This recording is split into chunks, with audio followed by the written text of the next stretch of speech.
Hello, my name is Shakeel Dalal. I'm a columnist and contributor for the Longmont Observer. I'm here today with Ellen Burns, who is running for the U.S. Senate in 2020. Ellen, thank you for joining us. Thank you so much. Can you tell me a little about yourself? Certainly. So currently I have a PhD in natural resource and environmental economics and a strong background in agriculture. I am currently a professor at Colorado State University where I teach finance. I particularly like working with non-majors and the students coming out of the ag side of things. I am an avid long-distance trail runner, so I love the Colorado mountains. I do that mostly with my Australian cattle dog, Franklin. He loves it too. He's actually born in Byers, so big fan there. And yeah, I think that's some highlights. Have you always lived in Colorado? No, but I am proud to say that Colorado is the longest place I've ever lived anywhere in my life. How long have you lived here? 7 years. Although I first came here in 2006. And in 2006, I came here with an engineering firm to join their global head office and work on and be the leader to develop and implement their global climate change and resilience program. Okay. You've mentioned that you have a strong background in agriculture. Can you tell me a little bit about that? Sure. So I am second generation off farm, but that means that I was able to help my uncle with a lot of work on his farm and definitely had to have the front seat in the tractor and enjoyed that growing up. I got time in 4-H, raising chickens, doing gardening, showing my cat, got a blue ribbon, and so in lots of public speaking opportunities and record books, got some good awards as well. Okay. So can you tell me why you're running for the Senate? There's so many great reasons to run right now. The first of which is to win a majority for Democrats in the Senate. And that's the way we're going to get some real policy done. And the things I'd really like to focus on are affordability and accessibility in housing, education, and healthcare. And the second big piece of things I'd like to accomplish as a senator is putting a price on carbon and really addressing climate change head on. You could do those in lots of different places, though. For example, if you ran for a Colorado seat in the State House, you could put a price on carbon at the Colorado level. You could run for the House of Representatives. Why the Senate specifically? Yeah, so the Senate really is where I bring my greatest skills to bear. I just finished a meeting with some national and actually international leaders in the climate change space. And we were discussing just this, that because climate change has, the local action is absolutely critical, as is the state level. But federally, we need to set consistent policy to really make a path to keep our really powerful momentum going in a consistent way forward for all sectors. Do you feel like we are making headway on the climate change problem at a national level? You say that we have momentum and we need to keep that up. Are we making progress on that problem right now? Oh no, we need to be able to make momentum in that. So let's be really clear. I think we have some pockets of excellence, and we have some great conversation, and as I had some great leaders in both the private sector, community level, and in local leadership. We definitely do. Finding places of agreement is absolutely critical, and I do think we have those. And we can look back to other great successes we've had in dealing with environmental issues, whether it be things like cap and trade issues and deforestation in the Northeast, or things like CFCs and ozone hole and the great progress and leadership that the U.S. has shown in those areas. So you specifically mentioned a tax on carbon. Can you tell me what your philosophy is in terms of, what do you believe the role of the federal government is in determining our mix of energy resources? So I think that's a question. So a price on carbon does not mean the government's determining our mix of energy resources. And that's really important, because putting a price on carbon lets the market figure out what's the next greatest value or bang for the buck in terms of its climate or carbon management. But if you want the market to lead, doesn't it make sense to just let the market lead and determine what resources are going to be used going forward? So it's a great question. And so we've done some good work so far. And what we're finding is, so it depends. And if we actually have goals, whatever the goal is, whether it's a 2-degree climate temperature change or 1.5 degree, and we can talk about which one's right, and I frankly don't know, but that's part of the negotiation. The low-hanging fruit is been taken on some like building efficiencies, and we've seen municipalities put in rules on that. But we've also seen technological development. So we've done that. There's always a balance of, so the next piece is solar and wind are the next two kind of breaking on the thresholds of where we are on cost curves and values. And we can really incentivize the speed at which and the nature of the market structure itself that's guiding the timing. Is it the federal government's role to set the nature of that market? No, and I don't think I said that, so I hope I didn't. You said that you believe that wind and solar are on the verge of reaching that cost curve where they become real players in that market. If that's the case, why do we need a federal policy on carbon when carbon-free solutions are already becoming market viable? Correct. So, and I think the point is what's the speed at which we want to reach things like the Paris goals by 2035 or 2050, or at what point do we want to? And it seems like where there's discussion is how do we want to either incentivize or manage or continue a trajectory toward those goals.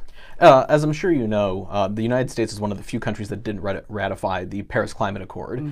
If you were elected to the Senate, would you vote to ratify that accord? Yes. Okay.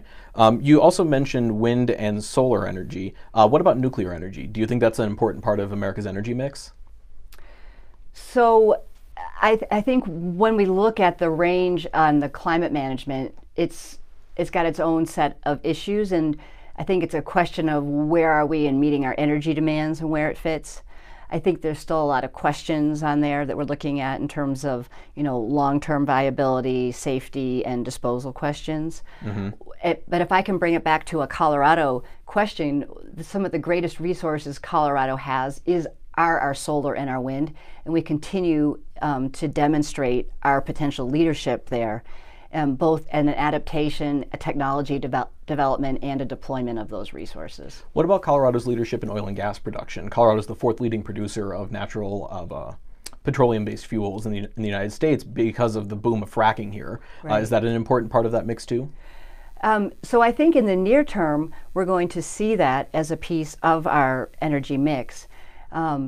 There's certainly different spaces between what's first, second, third, and fourth, and in the United States, so the distance I think we need to put in perspective where that fits. But I think locally those are relevant questions as our local economic drivers. I think the questions that we've looked at more than fracking on the climate effects, though, are some of the offshoots like the methane that comes along with it, or some of the other quality impacts, not the energy itself. Okay. Sort of tied to that is the overall question of what the federal government's role is in the American economy. What do you think the overall role of the federal government should be in a market-based economy? So if we go back to the basic constructs of the U.S. Federal Reserve in one and the GDP on the other side, those are two different, and then the Treasury. So that's our three big pieces. And on the Fed, I think the Fed has done an excellent job of managing us out of the recession. The swift responses that we saw, and I think first from Ben Bernanke and then into Janet Yellen, to manage that through and understand what interest rates were, kept us out of some trouble that we did see in other countries. I've been really pleased with the transition that we've been seeing and the very thoughtful responses that continue in the clarity of the signals and consistency that's coming from the Fed. So as far as monetary policy goes and setting a stable base and looking at things like yield curves, absolutely important. Do you think the federal government has a role in regulation? Part of the federal government's role is to regulate the economy and set regulations for industries in the United States. Do you think that's an important function of the federal government in terms of regulating the economy? And what should the shape of that regulation take? So I'm not sure if you're looking at regulation or actual input, because one of the biggest contributors, what can be into our gross domestic product, is government expenditure. And in fact, when we look at GDP or even employment enrollment, we see government, including in Colorado, continuing to be a leader on each side of that. Do you believe that the federal government should be employing more people then? Or I guess I'm not sure I understand what. Well, no, you said what's the role of the government in the economy is what I heard. And so there is certainly an expectation of, we look at consumer expenditures, we look at government investment in the economy on things like bridges or renewable energy or schools or public safety. Those are all really important government expenditures. Research, R&D, certainly here in Colorado we have some great ones, Bureau of Reclamation, our public lands. Those are all government expenditures that I would certainly hope we would continue to prioritize. What about the private sector part of the economy? Should the federal government increase its role in regulation of the private sector? So I think that currently it's actually interesting what's happening. If you look at some of the changes in tax structure, and one of the things that's caught my attention is the changes in the repatriation of overseas profits for companies. And that was certainly a change in the way the federal government was regulating that. I think one of the unfortunate outcomes was that, first of all, the amount of money that was brought back to the United States was certainly by orders of magnitude less than we expected. And traditionally what we would expect from that kind of an event would be that would be a retained earnings or reinvestment into economies and research and to moving us to the next points forwards. And it appears that, although I haven't looked at all of the annual reports, much of that went into dividends or stock buybacks of existing owners. So do you think the tax break that was passed in the Tax Cut and Jobs Act that was intended to incentivize that repatriation, was that a good decision? I think it's more complicated than good and bad. I think that one of the issues, and I don't know what the negotiations looked like. I obviously didn't have access there. Certainly, although it may have played out as some intended it to, I think the lack of benefits is unfortunate of what could happen. Some companies certainly took different approaches and chose to reinvest it very publicly in forward-facing and progressing our economic long-term future. One of the economic policies that's in vogue among Democratic politicians right now is the notion of redistributive economic policies. For example, a stronger social safety net, universal health care for all Americans. As an economist, do you think that those are good economic policy for the United States to adopt? So I think there's a couple different questions in that. So safety net questions, and that's some of the big issues that I focus on. And an affordable, accessible health care is certainly one of the things that I support. And the safety net side, one of the really interesting crises I would say happening in our world right now is that our fastest growing area of homelessness is working families with children. And I think we should take a hard look at what that means about our values and our long-term costs and outlook of making those kinds of choices today. What sorts of actions do you think the federal government should be taking to ensure that low-income Americans who don't necessarily have the resources to afford rent in high cost of living areas like Colorado is very quickly becoming, what sort of actions should the federal government be taking in that situation? So I don't, there's always a balance, like on any of these policies, between local, state, and federal policies.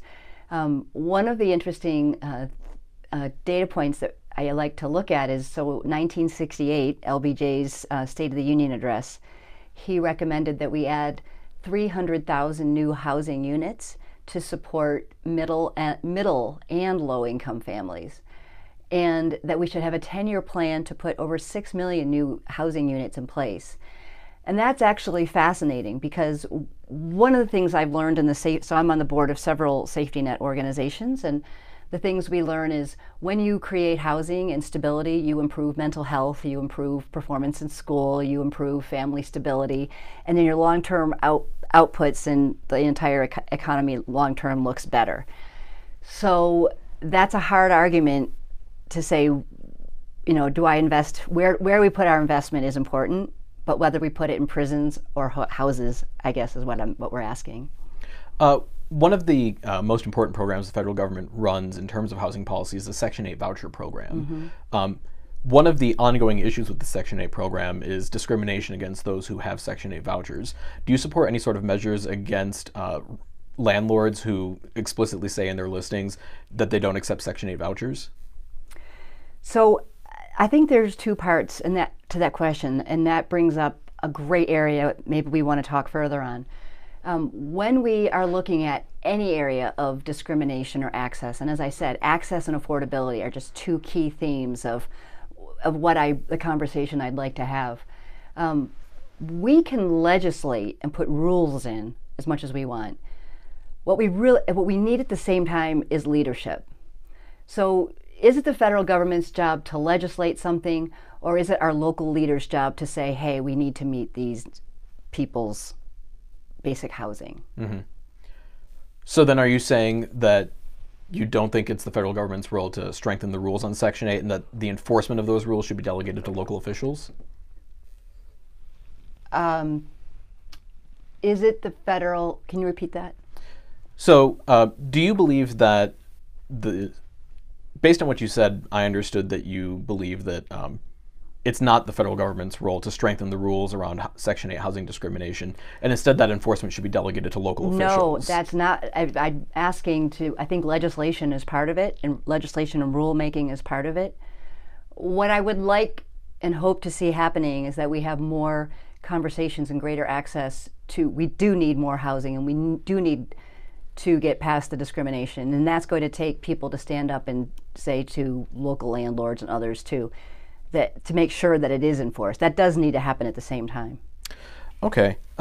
Let's, on that same vein, your written materials indicate really strong support for policies like Title IX and affirmative action. Mm-hmm. Can you talk a little bit about your support for those programs? So in the Title IX is actually a great story for me. So I started kindergarten in 1972, which is the year Title IX was established. And you know, some of the primary tenets of that were creating access for traditionally underrepresented groups to education, to services, and in the case of women, it was a lot of access to sports. And what that did is, for me, is it gave me access to sports in a direct way through my public schools. It gave me a chance to be on teams. It gave me a chance to learn how to lead and to learn how to win. And those have started some really important questions. You know, what is the role of women in science, in leadership, in math? So, you know, it helped propel me to go on and then do a PhD in a STEM area in natural resource economics, really blending together science, policy, and math. So one of the common criticisms of programs like Title IX and affirmative action is that they're essentially offering a leg up to certain groups, which, because certain programs are zero-sum games, must necessarily be disadvantaging other people. Isn't it wrong to discriminate for some people and by proxy discriminate against other people? Not. So I think that's a difficult question, and I think it probably depends who you ask and who you bring to the table. And I think that's what's another such important piece of this conversation. So another interesting thing that happened, so 1972 was Title IX, and I'm glad I had the chance to learn how to win, and I am good at math and science. But in 1974, if you remember, is the year that Congresswoman Pat Schroeder was elected. Mm-hmm. And in 1975, when she went to Washington to join her colleagues in the Congress and it was time to get a credit card, she was denied because she needed her husband to co-sign. So I wonder if that co-sign was, if changing the ability to get a credit card, was that a change in an entitlement or an access program that somehow disadvantaged someone? Or was not having women at that table or creating a level of access that really, it would be hard for us to understand now? Mm-hmm. One of the most important, there's a court case going at the Supreme Court at the moment involving Harvard University and discrimination against Asian Americans. The core contention of this case by the litigants is that essentially Harvard had set a quota for Asian American students because they were attempting to increase the diversity of their candidate pool, for example, of African Americans and also white Americans. Mm-hmm. Is that discrimination against Asian Americans, and is it wrong? You know, I don't know, and let me give you an example of why this is it's an important conversation, and let me give you a real example from my classroom. Mm-hmm.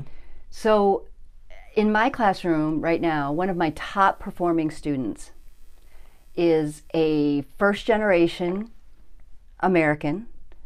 He was provided free and reduced lunch going through his K through 12. He works over 40 hours a week now to go to college, and he does some of the most thorough, extraordinary work, and at the same time is so respectful in class and engaging. A great student and a really well-rounded, interesting person, bringing conversation and viewpoints we absolutely want. You know, he's working 40 hours a week outside of school and doing great. Yet he only has a 3.0 GPA, which means he doesn't qualify for the next level of of special investment programs allowed.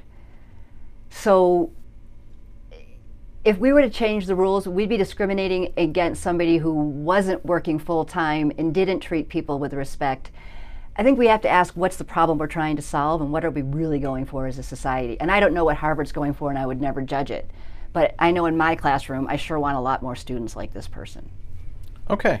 Let's talk about this race in particular. So you are running for the Senate seat currently held by Senator Cory Gardner, and some of your written materials are pretty critical of Senator Gardner. Can you name some specific actions he's taken that you disagree with? Well, at the most basic level, I think a senator really needs to be available to their constituents and treat them with respect. Do you feel Senator Gardner hasn't done those things? Well, it's not really a feeling, and I have not actually gone to his office directly, but I've heard too many times that people have either been turned away or treated with disrespect. Okay, so if you were elected to the Senate, you would undertake certain measures to ensure availability to constituents? And respect, yes. Excellent. You are also pretty critical in your written materials of the company that Senator Gardner keeps. Senator Michael Bennet has worked with Senator Gardner on a variety of issues, from water rights to extending DACA protections. Doesn't that demonstrate a level of bipartisanship that we want in the Senate? I certainly agree, and I know, and I appreciate the leadership that Senator Bennet has brought about, and the tenor of the relationship that I know he's worked very hard to create. So yeah, Senator, I'm very appreciative, and he's a very generous mentor too. So yeah, I think we're grateful for that work, and I would certainly hope that in the remainder of his term that Senator Gardner can continue to support Colorado's open lands, wild spaces. Doesn't Senator Gardner's willingness to work with Senator Bennet on a variety of these issues indicate that he is the sort of bipartisan leader that we need in the Senate? So I think I don't know, and I think that's part of the concern with the senator, is that he tends to flip-flop a lot. And you know, he was originally a registered Democrat when he ran originally for his elected roles in Colorado, and so I don't know. So I think that's one of the concerns, is a lack of consistency on his part. One of the things you specifically criticize Senator Gardner about is his ties to special interests. Can you tell me specifically what sorts of special interests he's tied to that you're concerned about? Well, I think some of that's hard to say, because there's still a lot of the money that we aren't able to track through the PAC structures he takes. So transparency is a very important piece of what I expect from my colleagues, and certainly my campaign. So will you be foregoing special interest money then? I'm not sure what you mean. That's such a loaded term. People want to know, are you going to accept PAC money? Are you going to accept corporate money? Well, there's already rules on what those things can do. Certainly, the reports with the FEC will be very transparent, and I am accountable to the people who will vote for me. Okay, so let me ask some specific questions then. If a corporation wants to make a donation to your campaign, will you accept that donation? It depends. What will it depend on? So there are some companies who share the values of my constituents. I mean, well, everyone in Colorado is a constituent, but the people I expect will be voting for me what they say they want. So we have to be mindful of that. So what if Raytheon wants to make a donation to your campaign? Would you accept that? I don't know. We'd have to look at it with my committee. Okay. So how about issue ads from PACs? One of the ways that campaigns get around coordination issues with PACs is those PACs essentially issue ads on behalf of those candidates, either supporting something that the candidate stands for or criticizing their opponent. Will you allow PACs to make issue ads on your behalf? So that's not something that we're allowed to coordinate. Okay. So that's not, I don't get a vote on that. If a political action committee wanted to donate to your campaign, would you accept that donation? That's a PAC. Yes. So there's political action committees like things like Emily's List, and if they were going to support me, I would be honored. Okay. What about the Sierra Club? They also have a political action committee. Right. We'd have to look at that with the committee. Okay. What about the NRA? I would not take money from the NRA. What's different about the NRA? What's different there, and that's a good question. If we go back to LBJ again, Lyndon Baines Johnson, in his State of the Union address, even in 1968, he spoke on crime as part of his address, and he wanted to stop the commercial mail order of murder, because back then we were ordering guns via mail. Okay. I'm concerned that we have created such a polarized conversation on the safety of our kids in schools. And last week in Colorado was such a sad example of where we are, that I need to stand with everyone who's lost someone to a lack of leadership and guns. So you're referring to the shutdown of schools in the Denver metro area due to a credible threat forwarded by the FBI to school districts in the area. What do you think should have happened in this case that didn't happen? Wow, that's so hard, because I'm sure that poor young person was troubled, obviously, before she even came to Colorado. So I'm not sure, that. Well, you're running for a federal office, and so I guess my question here is, what sorts of federal policy would you like to see in this case? Well, I guess I am concerned that she was able to come to Colorado and purchase a gun. Okay. Do you believe that there should have been a waiting period before she could purchase that firearm? So without having looked at all the options, I think that's certainly an option that's on the table for things to hopefully slow down those kinds of things in the future.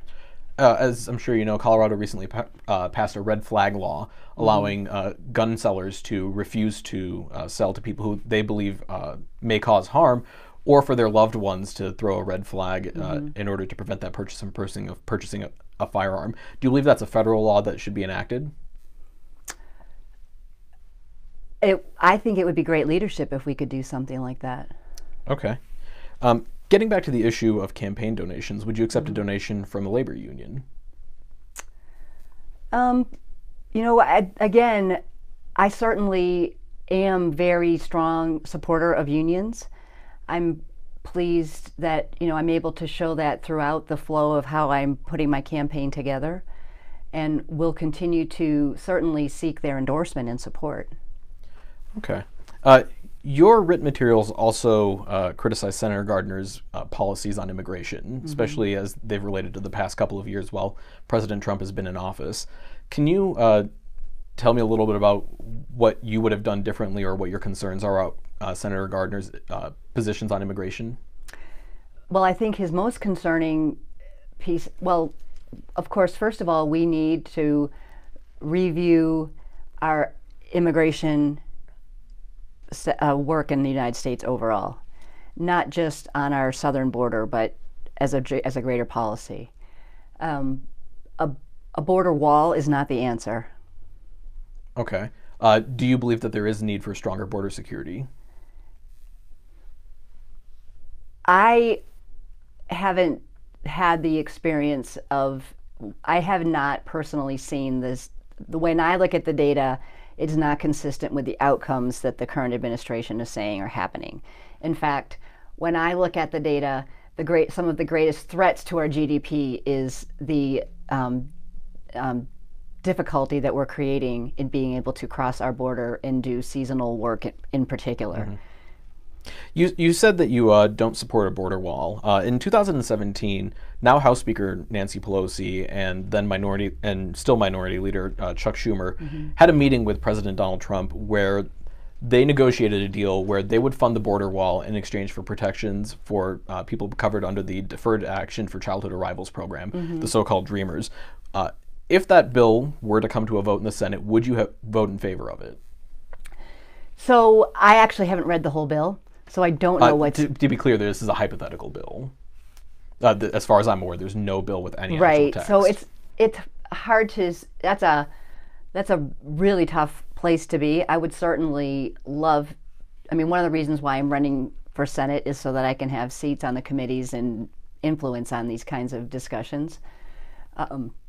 But I would like to say that on the DACA side, that I think protecting and creating a real path towards, whether it's citizenship or a safe residency in the United States for people currently protected under DACA, needs to happen. I have too many friends and students and colleagues who are in that situation, and they are outstanding, they are productive, they are contributive members to our entire community, and that needs to be a priority. So the people who are covered under the DACA program were either brought to the United States by their parents or entered the country illegally. By breaking the law by entering the country illegally, haven't those people demonstrated disrespect for the rule of law? So I'm always fascinated by this question, and I know that every single one of us has our own story of how we've gotten anywhere. And most of us have been influenced by, as a 6-month-old, I know I didn't have much say in where my parents took me. And as a 3rd grader, when my parents said we were moving across the country, I wasn't in much of a position to say no. Or as a 6th grader, when we moved again, I wasn't in much position to say no. I would hate to be accountable for others' actions when I was such a young child.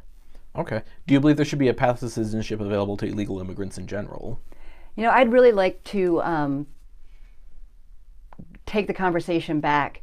And I think there's several reasons for being undocumented, in several ways that can happen.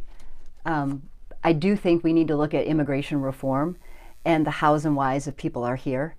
And I think as we change that access and that discussion and bring people to the table rather than just have people away from the problem decide they know the right answer, we find a much more robust solution. Okay. So one of the let's switch topics again to the other important roles that a senator has, which is voting on the confirmation of both judges to courts and people to administrative positions. So do you have general criteria you would hold someone to if you were voting to either confirm or deny them a seat in the administration? For example, a cabinet secretary or an undersecretary? General criteria. I'm not sure. I guess let me ask a more specific question. Basic qualifications for the job would be good. Okay, so for example, as a more specific question, do you believe Herman Cain is qualified to sit on the Fed?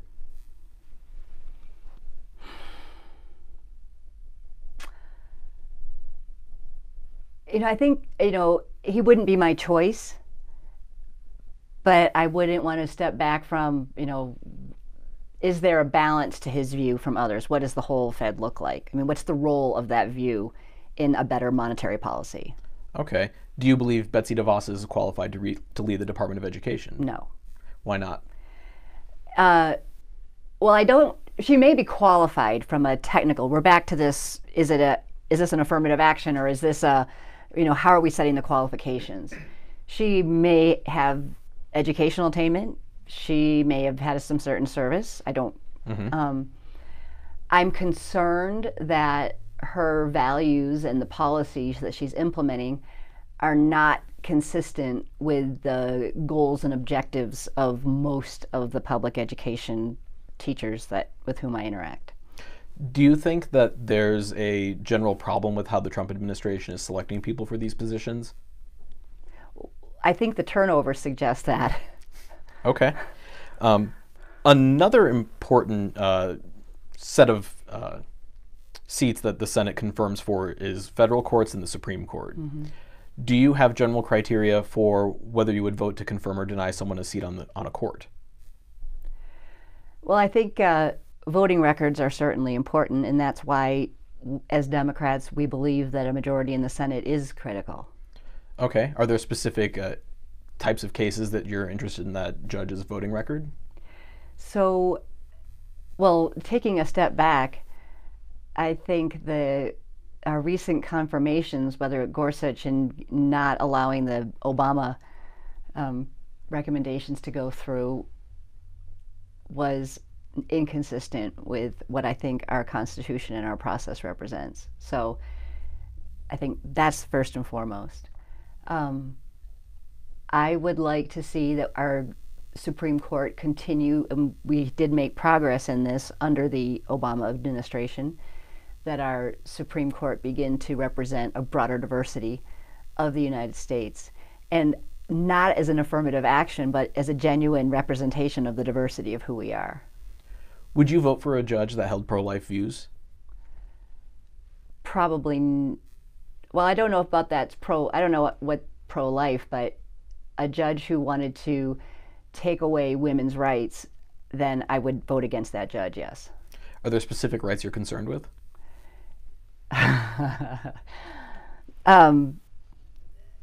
Well, I think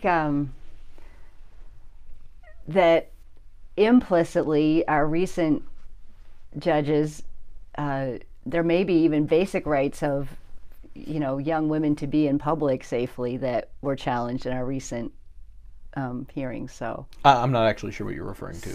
So, we heard from some people who thought that there may have been indications of, getting women drunk or something and then taking sexual advantage of them. So that's a concern by our current choices. You're referring to the confirmation of the most recent justice? Yes. Okay. Would you have voted to confirm him? No. Okay. During the Obama administration, Senator Mitch McConnell, who is now the Senate Majority Leader, held up a variety of confirmations to both courts and administrative positions. If Democrats hold the Senate in 2020 after that election, and President Trump is reelected, would you support the Senate Democrats undertaking a similar strategy? That's a good question. I think we've seen some really smart leadership coming out of the Democrats recently. I'm not sure that we need to play the same game as the Republicans, and that we can show a respect for country and our Constitution and find a strong voice in what we stand for as well. Okay. Ellen Burns, thank you very much for joining us here today. It's been a real pleasure to talk to you. Thank you. Likewise. Thank you very much for the time.